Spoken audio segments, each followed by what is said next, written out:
todos ustedes, amigos oyentes, que nos están chequeando y que siguen nuestra señal a través de la radio en todo el país, se han puesto a pensar, ¿en realidad mi casa estará segura o no estará segura frente a un sismo, un movimiento telúrico? Siempre en el Instituto Geofísico del Perú vemos que se reportan temblores muy leves y que a veces nosotros pasamos desapercibido, pero también es cierto que en nuestro país estamos inmersos dentro de lo que sería un silencio sísmico que podría desatarse en cualquier momento, y tenemos que saber si nuestras viviendas están preparadas para un sismo de gran magnitud. Por eso vamos a conversar a esta hora de la mañana aquí en nuestra cabina con el ingeniero Miguel Estrada. Él es representante del Colegio de Ingenieros de Lima, especialista además en gestión de riesgos y desastres. Ingeniero, ¿qué tal? ¿Cómo está? Muy buenos días. Bienvenido a Radio Nacional. Michael, buenos días. Muchísimas gracias por la invitación. Un gusto tenerlo, ingeniero, y queremos compartir con usted esta preocupación de todos nuestros oyentes. En realidad, ¿estamos preparados para afrontar un sismo en el Perú?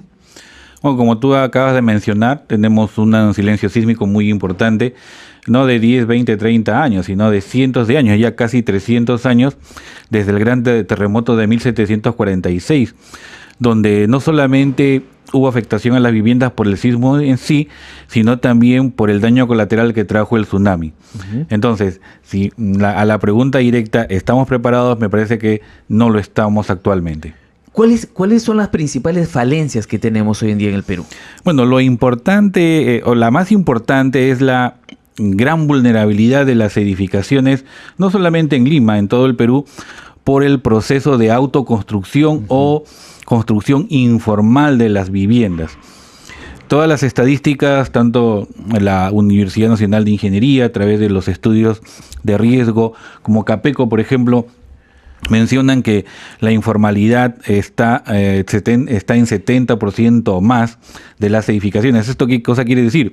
Que de cada 10 viviendas, 7 han sido construidas sin la participación de un ingeniero civil que esté en la supervisión, en el diseño y en el proceso de construcción de esa vivienda. Y esto hace pues que esta vivienda sea altamente vulnerable. Claro, ¿y cuántas veces hemos visto en la construcción de nuestras propias viviendas de repente solicitar al vecino, al conocido, que nos pueda edificar nuestra vivienda?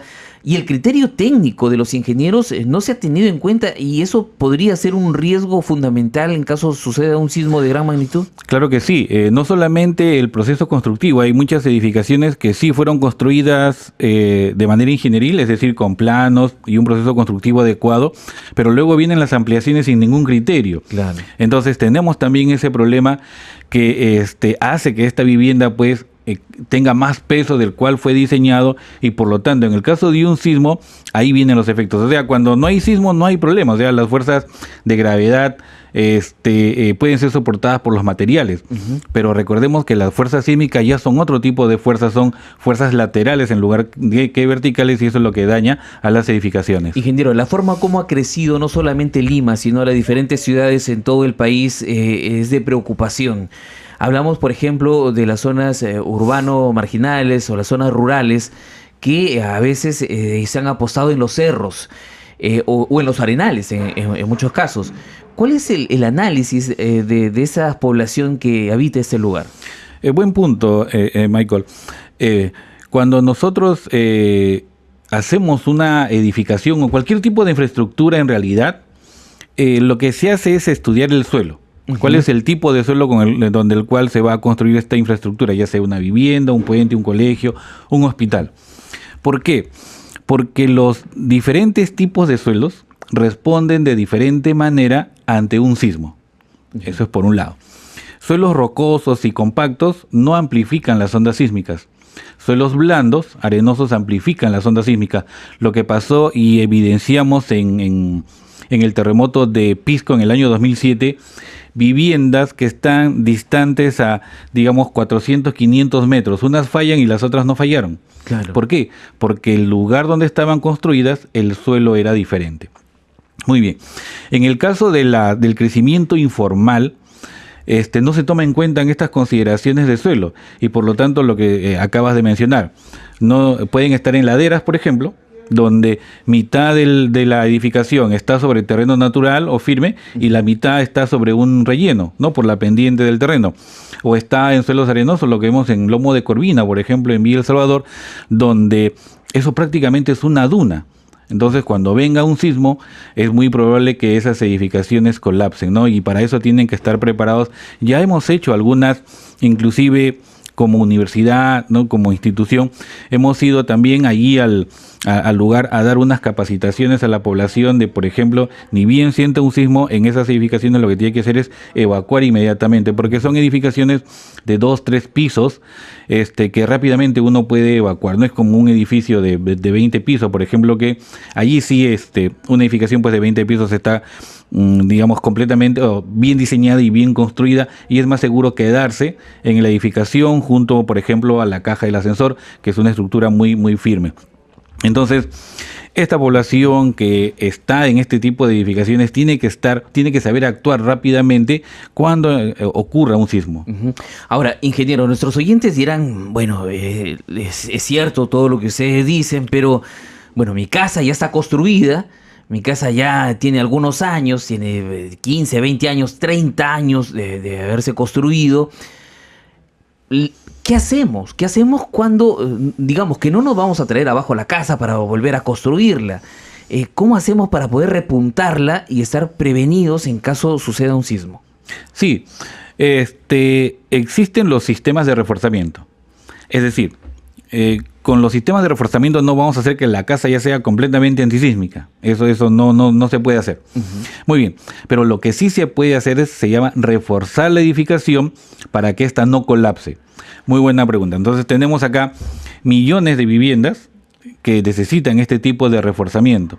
Entonces, por ejemplo, se ha probado ya en los laboratorios que adosar una malla metálica a las paredes, eso funciona y hace que por lo menos tome más tiempo el colapso de la edificación y las personas puedan salir de esa edificación, de esa vivienda.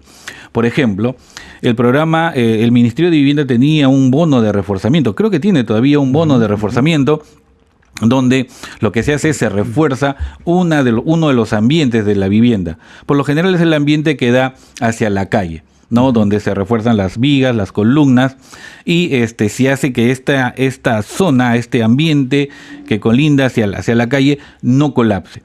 Pero lo primero que hay que hacer ahora es no generar más riesgo. Claro. Entonces, si bien es cierto ya la casa está construida muchos años, entonces lo que queda es reforzar, pero tampoco no todo se puede reforzar. Es decir, ya hay viviendas tan mal hechas que el reforzamiento costaría tanto que mejor es o retirar la vivienda, retirar a las personas e ir a un lugar adecuado, o demoler esa vivienda y construirla de nuevo. Claro, ahora, ingeniero, si lo que se proyecta es un sismo de gran magnitud, digamos, ¿quién tendría que estar más preparado? ¿Costa, sierra o selva? Porque, digamos, cada región tiene sus construcciones características. De repente la costa tiene un tipo de construcción, la sierra tiene otro tipo de construcción y la selva también utilizan elementos distintos. ¿Cómo tendría que ser esta preparación para saber o cómo reforzamos nuestras viviendas? Bueno, las fuentes sísmicas son diferentes. En la costa tenemos el proceso de subducción de la placa de Nazca debajo de la placa sudamericana. Es decir, ese empuje no genera unas fuerzas de fricción, y al momento de liberarse esa fuerza de fricción cada determinada cantidad de años es lo que genera el movimiento sísmico. Muy bien. En la sierra y en la selva es otro tipo de sistema sísmico, ¿no? Que es relacionado a las fallas fallas geológicas que existen en los terrenos, en los lugares. Entonces, a pesar de que los sismos generados por esas fallas son de menor magnitud, sin embargo también son muy destructivos porque son más superficiales. Mientras más superficial sea el origen o la falla que genera el sismo, es más destructivo, pero también ocupa menos área, ¿no? Entonces, por ejemplo, en el caso de la costa, acá construimos mucho en albañilería. Claro. Entonces, nosotros tenemos inclusive el Reglamento Nacional de Edificaciones describe detalladamente cómo se debe hacer el diseño de estas edificaciones. Por ejemplo, ¿qué problema tenemos grande acá en la costa? Justamente hacia tu pregunta, el uso del ladrillo pandereta. El ladrillo pandereta que utilizan muchas edificaciones a partir del segundo piso, porque creen que al utilizar un ladrillo con una gran cantidad de vacíos va a reducir el peso de la edificación y eso es bueno. No, al contrario. El ladrillo pandereta no debe ser usado para las paredes exteriores de las viviendas. El ladrillo pandereta solamente es utilizado para muros interiores que no cargan peso y que sirvan como muros divisorios. Entonces, en el proceso constructivo, sabemos muy bien que el proceso constructivo de la autoconstrucción, mediante la autoconstrucción, eso no va a parar de la noche a la mañana. Inclusive está prohibido, eso no se debe hacer, ¿no? Pero entonces lo que debe hacer la población es tratar de preguntar a un especialista, a un maestro, a un albañil especialista, ¿no? Para que haga buen uso de los materiales. En el caso de la selva, por ejemplo, tuvimos la evidencia del terremoto del año 2019 en las lagunas, ¿no? Donde también colapsaron muchas edificaciones informales y algunas edificaciones de adobe, ¿no? Lo mismo que pasa en la selva.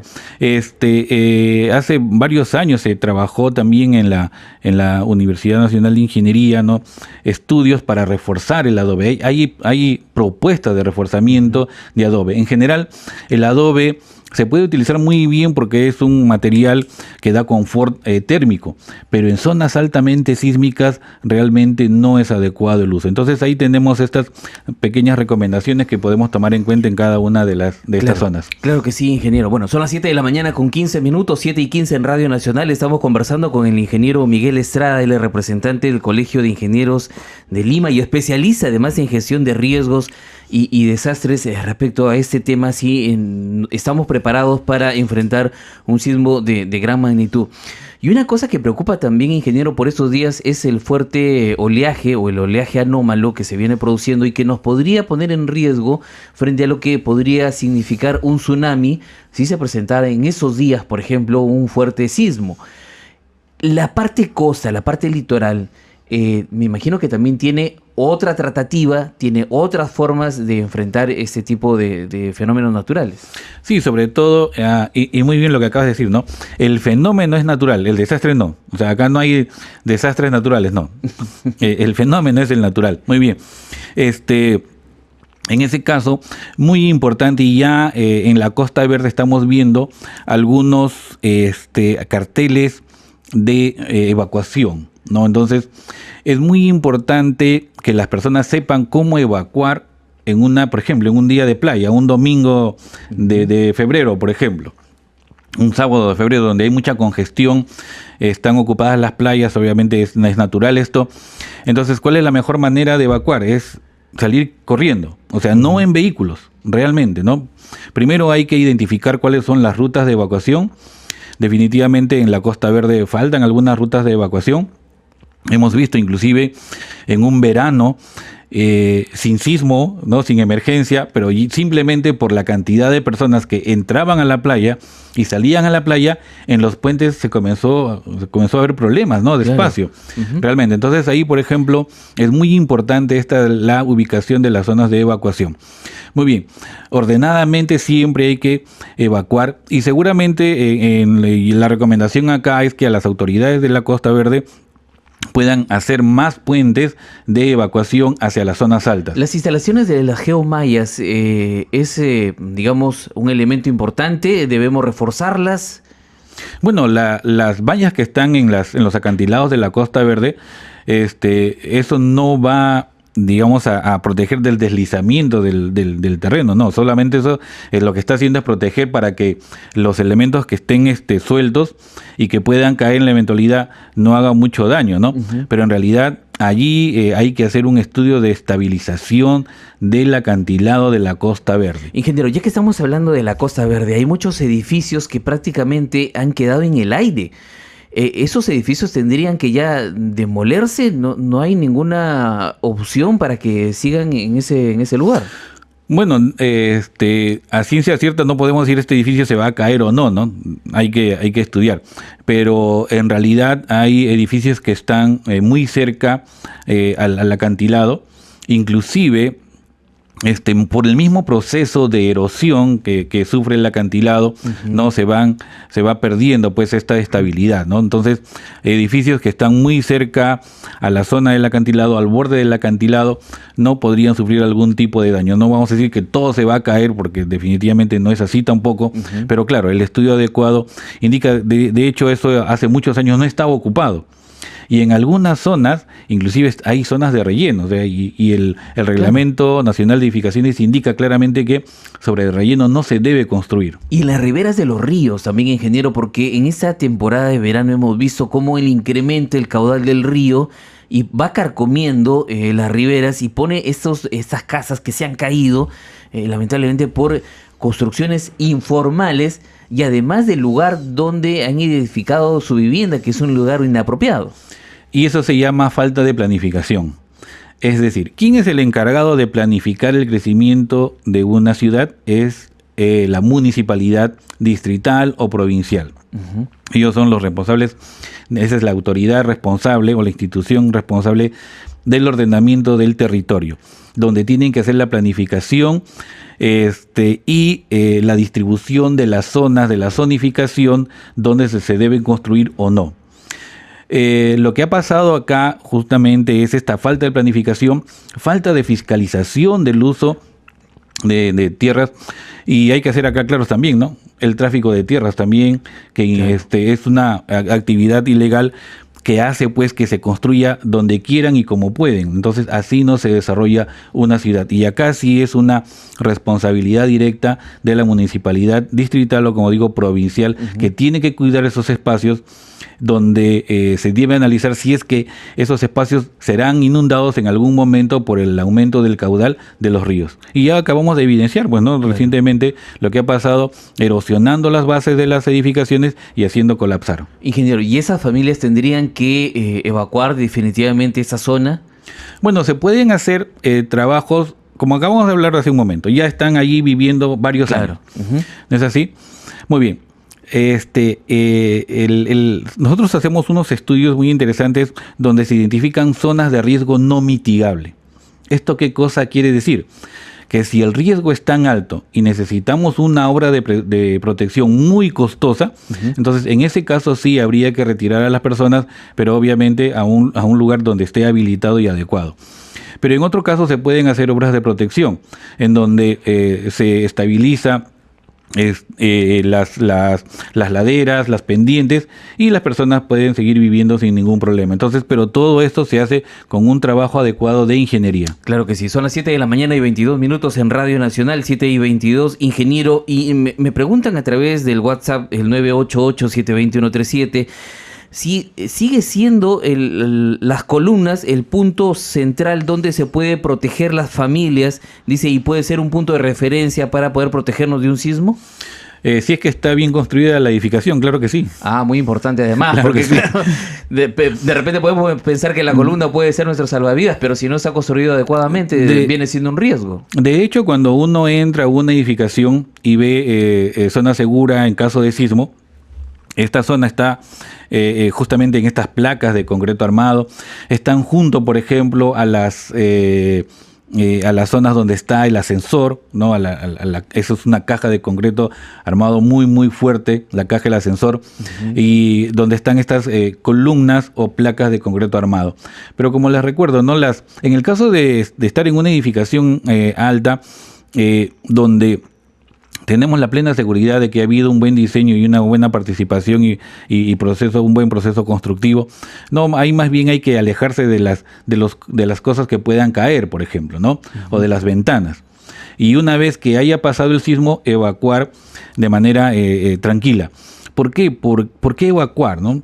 Porque definitivamente se ha demostrado, o hay evidencias, que después de un gran sismo vienen las réplicas. Claro. Y tal vez no el primer sismo haga colapsar la edificación, sino la réplica, porque ya el primer sismo dañó la edificación y las réplicas pueden, en el primer sismo, quedar dañada la edificación y con las réplicas pues colapsar. Entonces, por eso hay que ver también el estado de la edificación una vez terminado el sismo, ¿no? Si hay grietas importantes, ahí lo más importante es evacuar.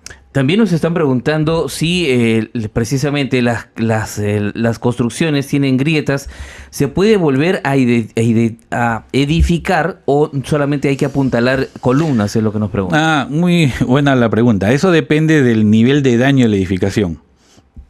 Acá hemos visto edificaciones de concreto armado donde la estructura en sí, o sea, las vigas y columnas y techos no se dañaron, pero las paredes sí. Las paredes sí, claro. Entonces, las paredes, en ese caso, en ese sistema constructivo, solamente son elementos de relleno. Entonces, se retira esa pared, se vuelve a hacer la pared y tal vez necesite algún tipo de reforzamiento de esa edificación, se refuerza y se puede seguir utilizando ese edificio. Pero no hay ningún problema. Pero necesitamos el asesoramiento de un profesional. No, definitivamente. porque si vamos a traernos abajo la pared y nuevamente la levantamos sin ningún criterio de algún ingeniero, vamos a mantener ese mismo riesgo. Y es una inversión en realidad, ¿no? Claro. El contratar, acá no estamos buscándole trabajo a los ingenieros, realmente lo tienen, sino que por propia seguridad de los propietarios, de los ocupantes de esas edificaciones, deberían exigirse entre ellos mismos, pues, estos estudios de estabilidad de la edificación después de un sismo. Claro, que eso es lo más importante. Gracias a todas las personas que nos han estado escribiendo a través del WhatsApp, preguntando también, haciendo sus recomendaciones para esta entrevista que veníamos conversando con el ingeniero Miguel Estrada. Finalmente, ingeniero, el día 31 hay un simulacro multipropósito que está convocando el INDECI para poder identificar cuáles son las zonas seguras para poder evacuar y para poder identificar cuáles son las zonas seguras dentro de nuestros domicilios también. Sí, el 31 de mayo se conmemora justamente el terremoto del año de 1970, donde se perdieron alrededor de 70.000 vidas, ¿no? Eso es muy lamentable y eso no debería volver a ocurrir. Y lo que empezamos en esta conversación el día de hoy acerca de qué hacer, evacuar o no evacuar. Entonces, definitivamente, todos los procedimientos o todas las recomendaciones indican que debemos evacuar lo más rápido posible.